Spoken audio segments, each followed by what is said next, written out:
listening to the Straight to Video podcast with Rob Lane. What is up? How you doing? Hope everyone in the UK is managing to keep cool with this amazing weather we've been having this week. It's a true scorcher out there.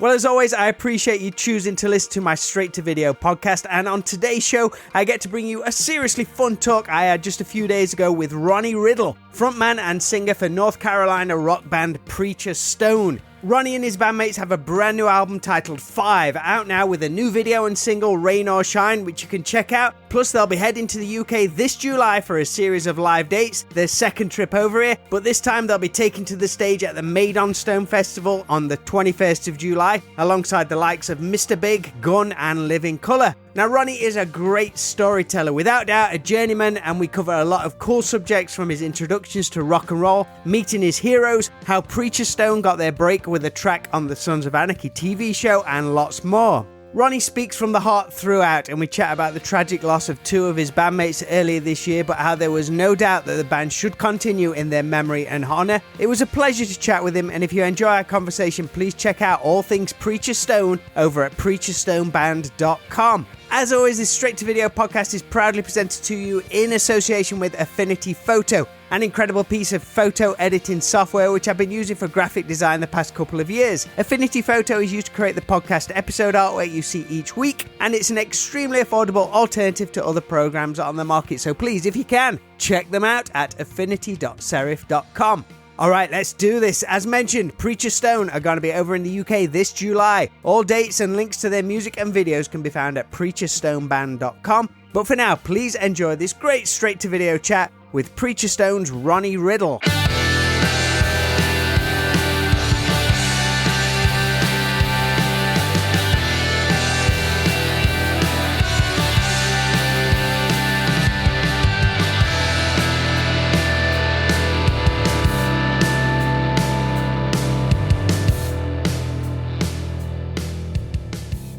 How's it going, sir? Have we got you? We got me. It's going. How about yourself? Yes, we're doing it. How are you, man? Lovely to see you, Ronnie. I'm doing great. It's good to see you. So, are you out in North Carolina? Is that where you're based at the moment? Yes, that's where we're from. In fact, I'm coming to you right now from Landis, North Carolina, a very small town. That's where we're based out of, yes. Are you like North Carolina born and raised, or have you moved around quite a bit? Oh, yes. My home right now, and I am about a half a mile from the house that I grew up in. Superb, man. Is it still there, the house you grew up in? Has it changed much? Oh, yeah, absolutely.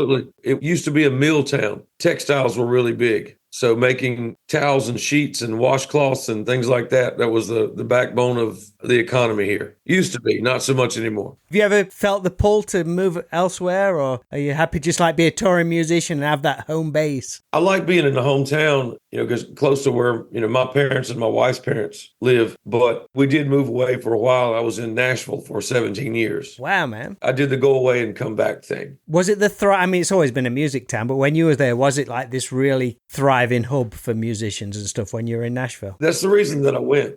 I was close to having a record deal, and I went to solidify that and be part of the music industry machine for a few years, and to find out that independent's the way to go. If you've got that work ethic instilled in you, just the opportunities are there to just go independent all the time. Independent gives you a chance to make the art that you want to make, as opposed to being influenced by what they think the flavor of the month would be or whatnot. And we've always, since we started Preacher Stone, we've always liked to just be ourselves. I've got a buddy out in South Carolina, and I've got family out in Mississippi, but I've yet to visit North Carolina. It's a state I've got to check off the list. It's a lot like South Carolina. It's just above it on the map. Where would you take someone who's into rock music if they were to visit? If they were to visit North Carolina? Probably Charlotte, the Charlotte area, the Greensboro area, Raleigh, and Asheville. Asheville's a really cool town with a funky kind of vibe that lends itself to the bohemian type. So it's a really cool place. How much have you seen things change since you first discovered rock music? Do you miss a lot of the old record stores and venues? Have things changed quite a bit, or has it kind of held on to how it was? I miss the magic. I'll give you an example. My first copy of Thin Lizzy's Live and Dangerous, and sitting at the foot of my bed in my tiny little room in front of the stereo and listening to it and reading the liner notes over and over and over again. And that was my connection. If I couldn't read about them in Rolling Stone, Hit Parader, or Cream magazine, I had to get all my information from the jacket. I miss that. That was a really magical part of getting that record and bringing it home. And then the occasional opportunity, it was just like a godsend when, speaking of Thin Lizzy, seeing them on the Midnight Special play Cowboy Song and the Boys Are Back in Town. But I'm waiting to watch because I want to see Ted Nugent, Aerosmith. But in that magical hour, I not only got to see Ted Nugent and Aerosmith, but I got to see Thin Lizzy for the first time and was just godsmacked. And AC/DC was also, Sin City had just come out. So that limited exposure to the artist just made it absolute magic when you got that opportunity. Would you say that was your Beatles Ed Sullivan moment? Okay, funny you say that. And I've got to tell this. I went to see Black Star Riders in Charlotte years ago. I knew Damon Johnson from Brother Kane, and I knew Marco Mendoza from the various acts that he had been in. And waiting at the bus, talking to Ricky and the gang, and I said, "Where's Scott?" And they said, "Well, he's leaving in another vehicle down there." So, like a complete fangirl, idiot moment, I take off in a sprint. And as he's trying to get into the SUV, I said, "Scott, wait, please." And he looks at me and I said, "I'm not crazy. I'm not going to harm you. I just need a minute of your time." And he was very cordial and he started to speak. And I said, "Wait a minute. I've been wanting this moment for 35 years. I've got this planned." And you mentioned the Beatles and Ed Sullivan. My line to Scott was, "I didn't see the Beatles on the Ed Sullivan show." And Scott said, "I did. That's what got me started." I said, "I missed that. But I saw Thin Lizzy on the Midnight Special." And I said, that's when, to me, The Wizard of Oz went from black and white to color. And he said, "That's a very kind thing for you to say." And I said, "I've got to ask you a question." And he said, "What's the question?" And I said, "I've got a guitar like yours, and mine don't have pick guards on them either, because yours don't have pick guards. So would you mind telling me why I don't have pick guards on my guitar?" And he told me the story of getting the guitar without the pick guard. But that was just like a magic moment. And that moment was created because of limited exposure. Nowadays, I Google it on my phone and I can tell you what they had for breakfast and, what their first dog's name was. And back then it was just so sacred of a connection. I miss that. Oh, totally. I mean, I don't know. It'd be interesting to see how things are in like 20 years' time. We're noticing that change now, that we're just being bombarded with so much. We know so much information. It's like when we knew a band was on tour, it's like one of my favorite bands is the band Poison. And Poison never come to the UK. They did like a couple of shows. But I used to buy like import copies of Hit Parader and stuff. Right. When I knew they was going out on tour. It'd be like 2 months before I'd see like a photograph from that tour. Right. And it's like, wow, holy shit. And you just like focus on that. Okay, I've got to ask you a weird question. I'm trying to read your sweatshirt. Is that Dolly Rots? Yeah, the Dolly Rots. Are you serious? Get out of here. Why? I love the Dolly Rots. That is crazy. I'm kind of smitten by the Dolly Rots, I admit it. Oh, man, they're awesome. Did they ever come through your way? Because they're always on tour. Yeah, I saw them in Nashville. Right. When I lived out there, they had just done that old song. Oh, yeah, Brand New Key. Brand New Key, yeah. They had just done that. And I was like,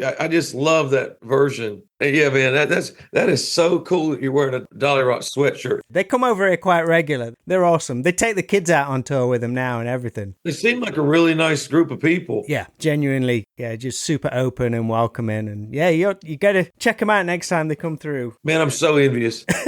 I got to get me a Dolly Rots hoodie. Oh, I've had this for years. This one, I've had numerous ones since, but this is my favorite one. All right. You're from like a pretty musical family though, right? A lot of singers. Yeah. Sunday morning at Centerview Baptist Church, my entire family was in the choir except for me and my sister. My mom was the organist. My cousin and niece played the piano. My father, both my grandfathers, my mother's mother, my mother's sister and her family. Wow. That was the choir. That meant Wednesday night was choir practice. So they're constantly around people that could sing. And sadly, I could not. Right. I was in the children's choir. They put me in the back, farthest from the microphone, because I was the loudest and I knew the words. And for no reason at all, I sang with gusto and confidence, but I was not a good singer. I actually became a singer by default because every singer that we got, we had to deal with lead singer syndrome. And I'm more like a road crew member that sings. So it works out. But yeah, very musical family. You got a sister? Is she your older sister? Yeah, my older sister had a very big hand in my musical education. What's the age difference? 5 years. That is a big one when you're growing up. And I would go by her room. Well, first of all, she taught me to read when I was 4.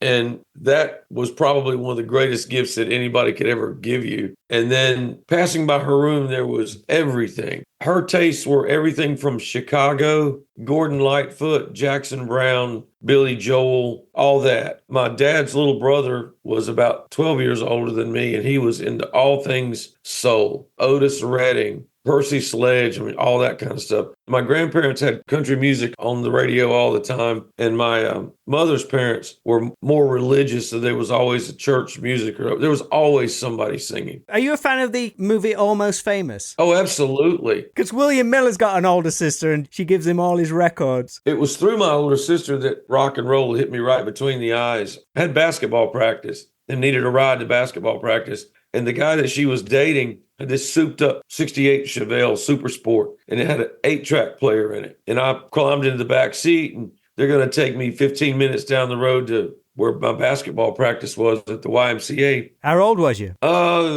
10? No, let me say, yeah, 10 or 11. Right. And he had Fandango, ZZ Top's Fandango, ready to punch in. I got in the back seat and we started off, and he turned it up and punched in, and I heard Thunderbird on the live side.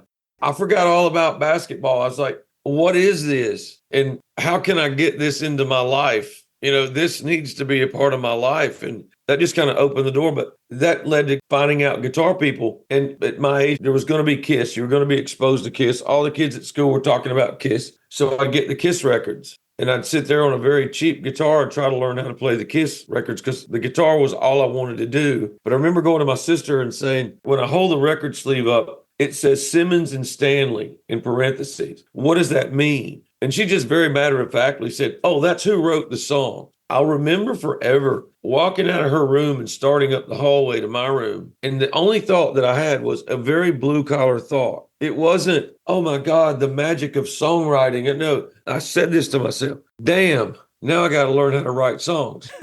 It was just this obvious thing that I was going to have to do. It wasn't this magical moment, because I was raised by parents who just, my father just did whatever. He decided before I was born that we were going to have a pool in our backyard. So he built one. He just did it. And my mom was a very world-renowned floral designer, made an arrangement for the Queen at one point. She decorated the White House for every administration, from the Carter administration through the Obamas. And just watching people as you grow up do the impossible, you just go, well, hell, I can do the impossible too. Well, didn't your dad take photos for like CBS Records and stuff like that? You do your homework. My dad, one of the many things that he wanted to do was become a photographer. So he did. He just did, and got to meet Ted Nugent, Journey, Aerosmith, accidentally AC/DC. I went too far backstage one night. He was doing Molly Hatchet, and I went too far, and then had this moment where I'm in the middle of Malcolm and Angus Young, you know, and they were very, very kind. Malcolm was one of the,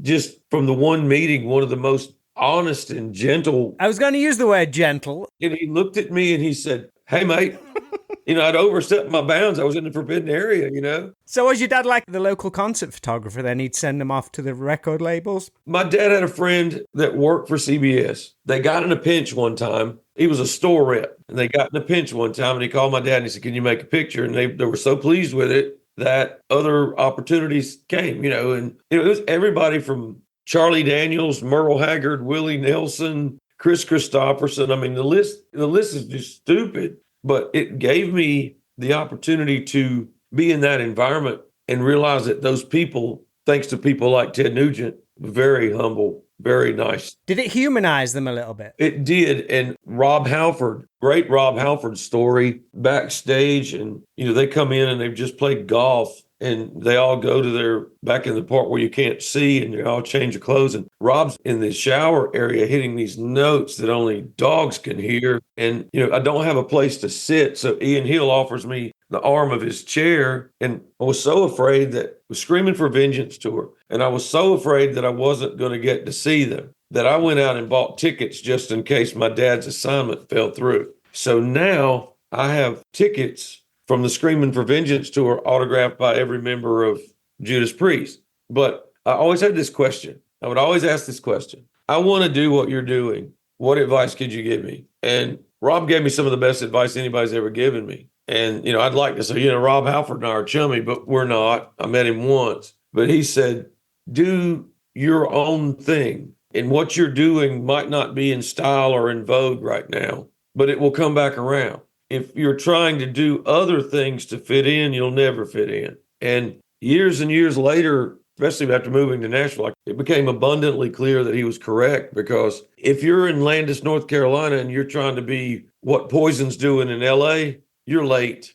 You're so late. It's kind of like getting the Sunday morning paper on Wednesday. That's a great way of looking at it. The things that are hitting now, if you're chasing that thing that's hitting now, you are months or years behind. Yes, you're not going to get there. And ironically, our success with Preacher Stone started after when I was asked to be in the band in the very beginning by Marty Hill. I was still living in Nashville and I was really tired of the machine. And I thought, yes, this is an opportunity to write what I want to write. And that's when people started listening. Not millions, not Taylor Swift numbers, but enough. Yeah. So, it's just, my wife will tell you, I can't not do this because I'm a miserable bastard when I'm not doing, when I don't have a creative, when I don't have a creative outlet, I am one miserable bastard.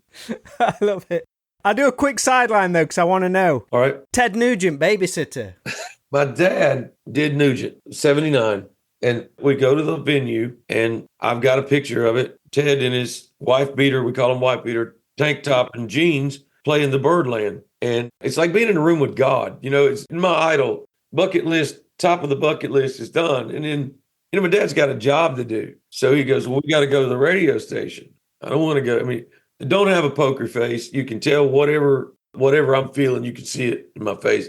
And my dad's like, come on, we got to go. And Ted says, are you coming back? And my dad says, yeah, we'll be back in an hour or so. And Ted goes, he can stay here. How old was you? I was 15. And you got this look on your face like, if you say no, you've lost me forever, So, it wasn't that long, but it's amazing what an impact somebody who's kind to you when you're young has on you. I don't know, like you said, it humanizes people like that. And some of them were rude. And I won't mention any names, but some of the people I met were just absolute assholes. But you forget them because the nice people so far outweigh. And, in the Southern rock genre, God rest his soul, but Charlie Daniels is one of the nicest human beings you'd ever hope to meet. And that takes me to the people that we call acquaintances or somewhat friends now are people that I idolized when I was a kid. And that's really cool. That's really one of the coolest things about doing what we're doing. Because when we started Preacher Stone, I made the comment. I said, we're too old, too ugly, and the music's out of style. I love it.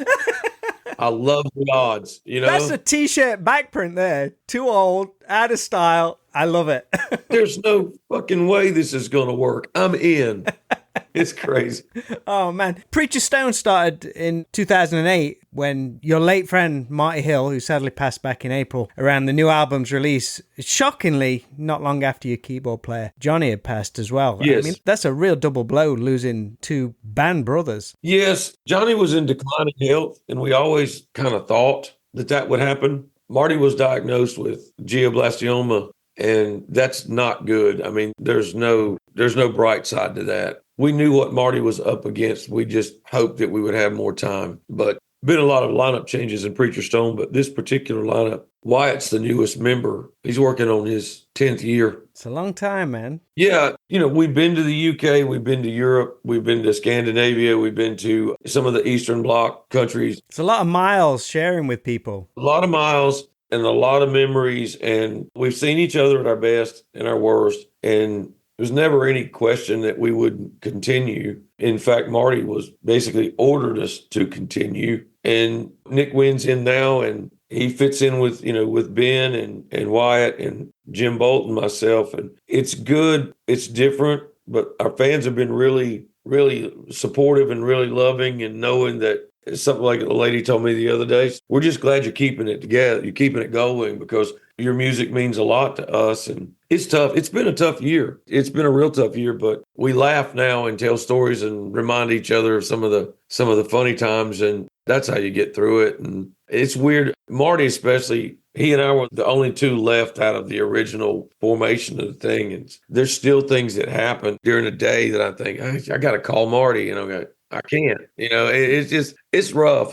But we're all handling it kind of the way he would want us to handle it. There's a lot of gallows humor in this band. That's how we get through it, you know? How did the two of you originally meet? Were you both players on the circuit, or did he hear about you when he wanted a singer? We met when we were kids. Wow. Man, you're going even further back then now. That's crazy. Yeah, we met when we were kids and we respected one another, but we'd never worked together. And Marty's brother, played drums with me in another band that I was in. And when they were putting the lineup together, Mark made the suggestion, you need to call this guy, me. He checks a lot of the boxes of what we're looking for. And I got the call, and the first time I met with Marty we spent about 30, 45 minutes looking in the back of his SUV. He had a collection of bayonets from World War I forward, and I'm picking them up and I'm going French, World War I, German, World War I, and he's like, you know about this? Oh, yeah. That was something we could talk about other than music. But then we go into this living room there, and he says, I got this guitar riff, and it was the song Not Today, which was on Sons of Anarchy. You hit the ground running. First song we wrote was like,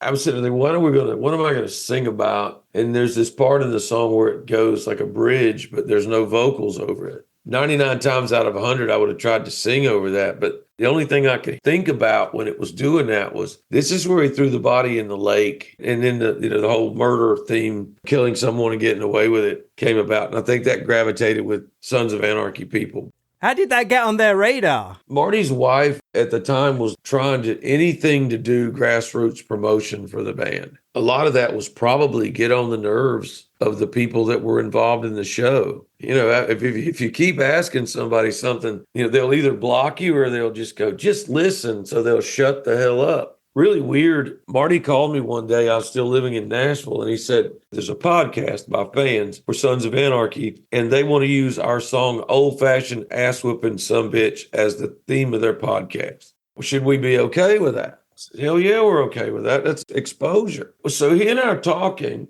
and we said, wouldn't it be cool if the powers that be heard it, and we got a song in Sons of Anarchy, and maybe we got to be the band playing in the corner of some bar when somebody's getting their ass kicked. And he goes, man, that'd be awesome. So we laughed. I swear to you, the next day I get an email from Bob Thiel, who was the musical director of the show. And I called Marty. I said, you're not going to believe this, but they want a copy of our CD. He goes, we need this. I said, I've already sent it. It's already gone. And then about a week later, we got the paperwork to sign for the licensing. I had a friend of mine look at it. He said, you want to change this right here? He said, because they're going to give you so much money up front until what you earn exceeds that, and then they're just going to keep it. So you want to put this in there. So I did. So it really kind of ignited us. The bad news, and I've never talked about this to anybody, but the bad news is the first season that we were on, people were buying DVDs, and that meant more money. The next time we were on, everybody was streaming it. So that little extra surge of income went away. So we were kind of in the cusp there. But that led to Leonard Skinner's Simple Man Cruise. We got voted on that. I had no idea that such a thing as the People's Choice Award even existed. We did one show on that one. We were scheduled to do one show. People raised so much hell, they had to schedule a second show. It was beautiful. It was a great way to start things off. And then it led to Rock Legends with ZZ Top. And when we played Not Today every night when we were out somewhere, I go, well, we're going to do the song that brought us to you, because without that song, none of this would have happened. Was you a fan of the show yourself? I watched it, yeah, because I mean, as you can tell, I'm biker friendly. Preacher Stone's very biker friendly. So yeah, I like the show. I really liked the show when we were on it. And it's just funny. Everybody thinks that we're friends with all those people. I haven't met any of those people. Like, have you got Charlie Hunnam's number? Yeah, I just get him on there, But it was a real blessing to be on that. Because without it, I probably wouldn't be talking to you. There you go. Do you believe about putting stuff out into the universe and things coming back to you? I believe a whole lot of weird stuff. But I think one of the greatest lines in the Bible, in Sermon on the Mount, when Jesus said, as it is unto your faith, it is unto you. And I do believe you reap what you sow. And sometimes it takes a long time for those crops to grow. And my grandfather, my dad's father, had the greatest, it was like the man could see into the future. I was playing my guitar one day and he goes, you really love that, don't you? And I said, yeah. And he goes, you really want to do that, don't you? And I said, yeah. He goes, you'll get to after you don't want to anymore. And I thought, it's a hell of a thing to say. God, if it wasn't true.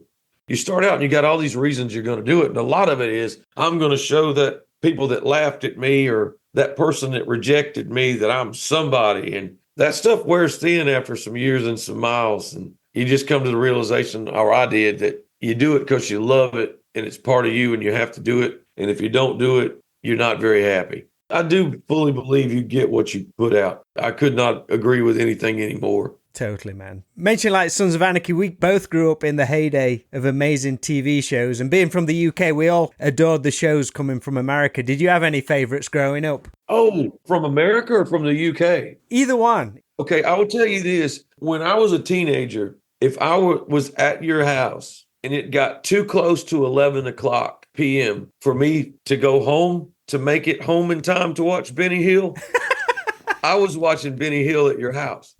What channel was Benny Hill on? Benny Hill was on like, oh God, but see, back then we only had like 6 or 7 channels. Yeah, and friggin' Benny Hill. It was, and I'm trying to remember, it was like not one of the main ones. You know, it was one of the offshoot channels. And man, when my daughter was born, I went and rented Benny Hill. My wife was out on business and my son was staying with his grandparents. So I'm alone with a baby, a 2-year-old. And we watched Benny Hill all weekend. And I knew that there was this magical connection when Benny was slapping little Jackie Slater in the back of the head. And my daughter just thought that was the funniest thing. And I was like, yes, she's like her dad. Yeah, Benny Hill was, God almighty, that is so, what a tragic story, but what a wonderful gift that he had. See, I thought you was going to say like $6 Million Man or Taxi or something like that, and you throw Benny Hill at me. Well, you ask. I'm just honest. American TV shows, man. Oh man, I go back to what used to come on when you came home from school. Leave It to Beaver, right? Gilligan's Island. One of my really good friends is actually two of my really good friends are Jeff and Chris Worley. They're in Jackal, and go hang out with them sometimes when they come through. And friggin' love Jackal, man. That first album rules. Oh, yeah. It's nothing for us to sit on their bus in that back lounge and watch Gilligan's Island reruns and just laugh our asses off. They're great guys. They're just real good people. But Jeff and I met when we pooled our money together to go to McDonald's. They weren't famous and neither was I, if you know what I'm saying. And just a couple of weeks ago, he did an interview with a guy out of Dublin. And the guy asked the question, who do you consider Southern rock and who do you like? And Jeff saw his playlist and he said, well, I like Preacher Stone. They're friends of mine. And the guy was like, I'd love to get them on the show. So Jeff calls me and says, this guy wants to do the show. So the joke was, I texted Jeff and I said, thanks for hooking me up with that interview. He said, that'll be $5 US. My response was, do you accept ashtray change? Because the day that we went to eat, I went to the ashtray in the van and poured it out and went through, and we've been there. But just extremely talented musicians. Jesse James Dupree is a machine. Just good people. Just damn good people. And the proof's in their kids. Jeff's son, Jesse, is a superhuman being. Jeff's daughter is incredibly talented. And Nigel is just always like the consummate gentleman, so polite every time I've ever, been around him. And I'm just going to leave it at that. They're a hell of a band, but they're just good people. But that golden era of television, but so many of the shows were good, man. Gilligan's Island, Leave It to Beaver, got Star Trek, the old Star Trek, when you see the monster coming and you realize that the weapon it had was really a spaghetti strainer. And you could see the monofilament that was holding it. But American TV, we had Welcome Back, Kotter and Happy Days and Good Times and All in the Family with Archie Bunker. But that's from childhood, but that was just good stuff, man. It wasn't just American TV we loved in the 70s and 80s, but the music too, because everything over there was just so much larger than life to us. But I know a lot of Americans gravitate to UK bands, much like yourself. Oh, yeah. Being a Thin Lizzy fan, and I've heard you mention like Saxon. And yes, the British new wave of heavy metal was huge for me. Growing up here, Leonard Skinner, the Allman Brothers, Marshall Tucker, Charlie Daniels, Doobie Brothers, and then you get into this next area of Southern rock where it was a little heavier. You get your Blackfoots and your Molly Hatchet. To me, Iron Maiden, Judas Priest, Saxon, and oddly enough, I discovered Judas Priest through the guy that got my dad's photography in at CBS. Every New Year's Day, until he didn't do it anymore. I went to the man's house and cleaned out his storage room, and anything I found I could keep. So if the cover looked interesting, I kept it. So I found Sad Wings of Destiny, Stained Glass, Unleashed in the East, and Hellbent for Leather. It was over. It was over. Did they feel dangerous to you back then, or was it just exciting? There was a power there. There was a physical concussive power there. AC/DC is one of my favorite bands of all time. And if you listen to Back in Black, and for those about to rock, and I go all the way back to the beginning, but if you listen to that, there was a physical muscularity to that music that was undeniable. I'm a huge Aerosmith fan. They had this nastiness in those early records that sounded like they just got together. Hurry up, we got to record this album. And it was done. And, Judas Priest had this physicality to it. And that led me to Saxon. Saxon was one of those, the eagle has landed. I'd go to the record stores. You mentioned that earlier. I'd go to the record stores and you flip through and you got so much money, we got to make it count. And you get the Saxon and you get Scorpions. And me and a buddy of mine used to go with a list of what we were going to buy, and he'd buy half of it and I'd buy half of it. And cousin was really into Black Sabbath. And Black Sabbath was okay until Heaven and Hell came out, and then Black Sabbath was fucking great. You know what I mean? A lot of people will go the other way, but just the power of Neon Nights and just discovering those bands. But my musical tastes are so eclectic because it's John Prine on one end and it's Rammstein at the other, and everything in between, including soul music or whatnot. And I'll say this, I'll give them a plug. One of my favorite bands of all time was from here, where I live. It was a band called Jesse Bolt. 3 guitars, guitar harmony, flamethrowers, smoke bombs. They did shows with Priest and with Black Sabbath and with Kiss. Nice. And that gave me, mentioning what I said, my parents were always trying stuff. These guys are down the road. His mom and dad go to church where we go to church. And he's doing this. If they can do it, what's stopping me from doing it? Once again, like I said, those guys were so nice and so kind to me when I was the young kid coming up, and just that kind of support, it was awesome. Still to this day, they're my heroes. How is it for you to grow up listening to all that music from the UK, then to come and play the UK? You're coming over this July, your second trip. What are you most looking forward to about returning and soaking it all in again? It was very emotional for me, probably more so than anybody else, to go to Bannerman's in Edinburgh. Just as soon as I stepped out of the van, somebody pointed at the gold placard that's on the wall outside and said, "Hey, check this out. Thin Lizzy, AC/DC, Bad Company. I'm going to go stand where Phil Lynott stood, where Bon Scott stood, and where Paul Rogers stood."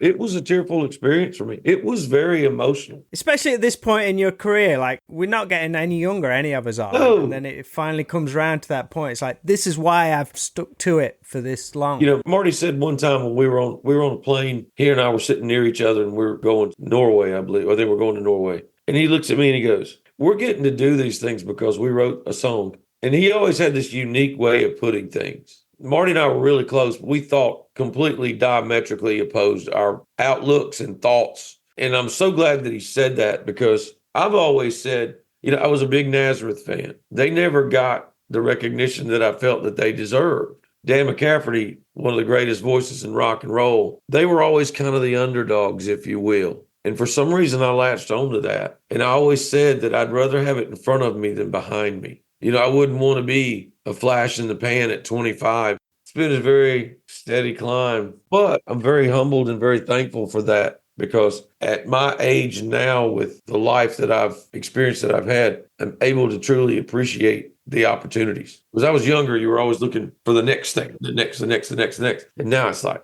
damn, this is all right. This is cool. But Bannerman's was very emotional for me. Yes, I look forward to coming back. There's a really cool thing for us in the UK and in Europe that does not exist in America. In America, we're 5 rednecks that play in a band. In the UK and in Europe, we're authentic Southern rockers. I never set out to be a Southern rock band. But you talk to me now for this long, you can tell that everything that comes out of my mouth is Southern. And to get to write songs about our way of life, which is your way of life, and never blue collar, it's just blue collar life, and lessons learned the hard way and lessons never learned and repeated and whatnot, to show up and play and have people, they bought your music, they stood in line to see you, They want to hear you. They want to meet you. It's no better than that. And the wonderful people that you meet along the way, the people that I love so dearly that are so close to me now that I would have never known had it not been for music. That's worth every bit of frustration. So yeah, I'm a lifer. We all are.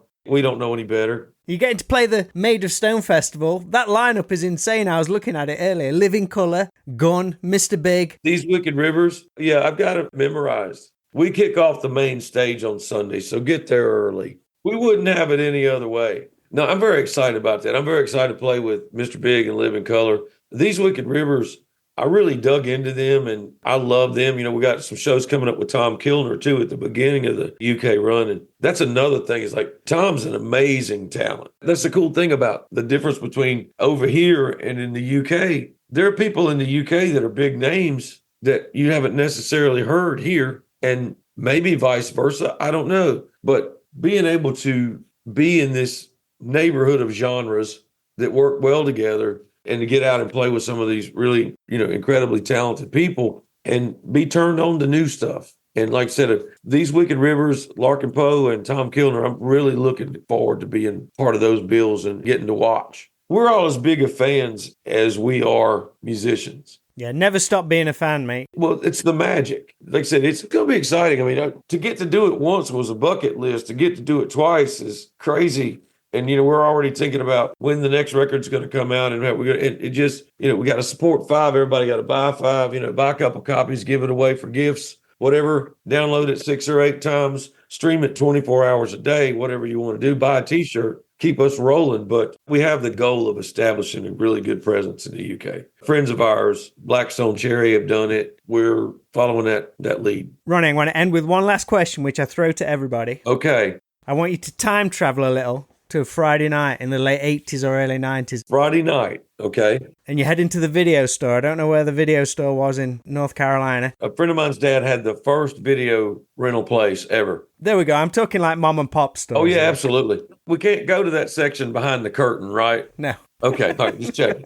Yeah, and Benny Hill's already out on loan. So, okay, I got you. What movie soundtrack do you have on the Walkman as you go to the record store? And what 3 tapes are you going to rent for the weekend? Late 80s, early 90s. Mm-hmm. I'm going to hit right around that line. Okay. I've got the soundtrack for Apocalypse Now. Wow, right. Wagner. Yeah? As I walk through the door, I'm going to rent Goodfellas, Tombstone. This is a heavy night. This is a heavy Friday night. Oh, let's just make it heavy. Full Metal Jacket. It's not a date night, obviously. Yeah. Man, I love that. Yeah, that's some good choices. If it were a lighter night, it might be Fast Times at Ridgemont High, Rock and Roll High School. Yeah. Ramones movie. Had the biggest crush on PJ Souls. And probably Mel Brooks' History of the World Part 1. You didn't like your schlocky horror films or anything like that? Then? Horror movies always bothered me. Right. Because of the overworked use of dramatic irony. The killer's in the fucking closet. We all know it. But Sandra's going to go in the closet. God, I hated that. Just watching people do something stupid. I just can't do it. It has nothing to do with being scared. It's just the psychology of watching people do dumb shit. I love it. Ronnie, thank you for chatting with me, mate. Thank you so much, man. It's been an absolute pleasure, Rob. Listen, the Dolly Rock sweatshirt, I mean, hey, what size would that be? This is a large. I'll see if I can get you one. Oh, funny. That's exactly what I wear. We'll get you hooked up. All right, brother. Take care.